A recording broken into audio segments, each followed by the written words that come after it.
Ram cinemas திருநெல்வேலிக்கு வந்திருக்கோம் tourist family படம் பார்க்குறதுக்கு வித் நம்ம ஃபேமிலியோட. டூரிஸ்ட் ஃபேமிலி எல்லாமே இங்கே இருக்காங்க. நம்ம டைரக்டர், நம்ம ப்ரொடியூசர் மகேஷ், அபி, கமலேஷ், வா கமலேஷ், மிதுன், யோகலக்ஷ்மி. ஸோ நல்லா போயிட்டுருக்கு. ஐ திங்க் எல்லா ஷோஸும் ஹவுஸ்ஃபுல்லாக இருக்குது. ஸோ தேங்க்யூ ஸோ மச் ஆடியன்ஸ்க்கு. தேங்க்யூ ஸோ ஸ்ரீலங்கா தமிழில் கதைக்கிறேன். ஓம். ஸோ இதெல்லாம் நம்ம டயலாக் ப்ராக்டிஸ் பண்ணிட்டு தான் பேசணும்.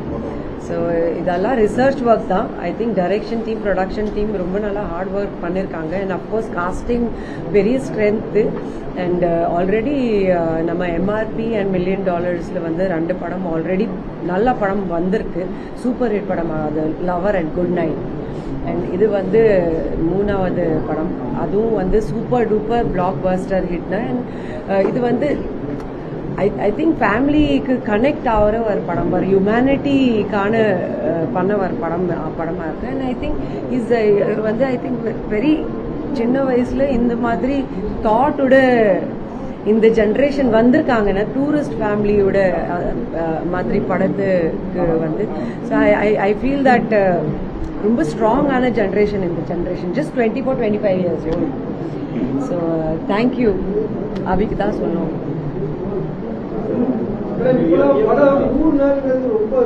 ஆமா, ரொம்ப ரேர்.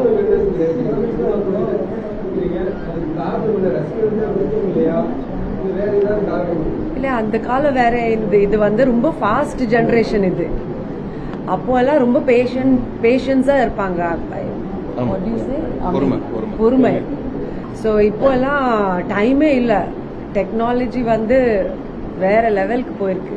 நம்ம ஃபோன் வந்து ஓவர்டேக் பண்ணுச்சு நம்ம லைஃப்.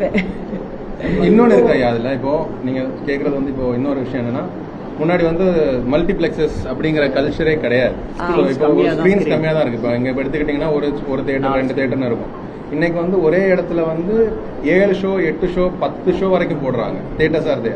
அப்போ அவ்வளோ ஜம்ப் ஆஃப் பீப்புள் வந்து ஒரே நாளில் பார்த்து முடிச்சிடுறாங்க இல்லையா? முன்னாடி அந்த மாதிரி ஒரு கலாச்சாரம் இல்லை. இன்னைக்கு ப்ளஸ் தாங்க, வீக்கெல்லாம் இல்லை டெஃபினட்டாக. ஏன்னா ஒரு ப்ரொடியூசராக பார்க்கும்போது அந்த அவ்வளோ டேஸ் ரன் பண்ணி கிடைக்கிற கலெக்ஷன்ஸை வந்து நம்ம ஒரு ஏர்லியராகவே எடுக்கிறோம். ஒரு இப்போ ரொம்ப ஈஸியாக எல்லா மக்களுக்கும் போய் ரீச் ஆகிடுது. சரி, ஒரு 50 பேர் பார்க்குற இடத்துல வந்து ஒரு 300 பேர் பார்த்துட்டு அதை இன்னும் ஒரு 300 பேர்கிட்ட சொல்றதுக்கு ஒரு விதமாக இருக்கு இல்லையா? ஒரு 50 பேர் பார்த்துட்டு